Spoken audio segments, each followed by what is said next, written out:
And people across Central Mass broke out the shovels and snow blowers to clean up the wintry mess left behind by Tuesday's storm. But with the combination of rain, sleet, and snow, it can make for heavy shoveling. Our Chandler Walsh joins us now with more on how doctors are reminding people to stay safe.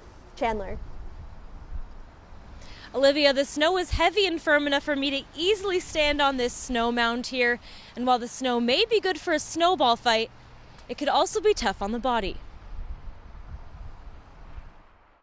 Bill Butler scrapes the remaining snow from his driveway, the type of snow making cleanup harder for shovelers. Really heavy and wet. Heavier than normal because wet snow. It's heavy wet snow. It's frozen a little bit, so it's kind of tough to... Given the conditions, Butler is making sure he stays injury-free in the process. Use your knees, bend your knees. Make sure when you shovel, don't just use your back, use your knees, bend your knees.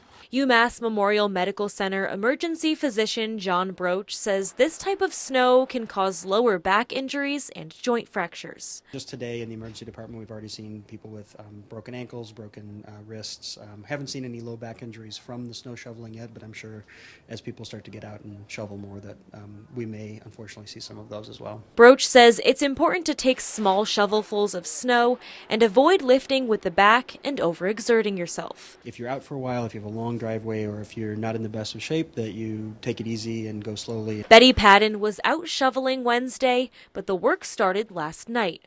Her husband used the snowblower ahead of the freezing rain to make today's work easier. We'd be shoveling all of it by hand because the snowblower couldn't handle it. But for people like Padden who rely on a snowblower, Broach urges caution. He says to never put hands inside the machine, even if it's off. If you're using a snowblower instead of a shovel, to make sure that you never put your hands inside where the snow comes out, because every single year when it snows, we see people who have their fingers cut off by the snowblowers.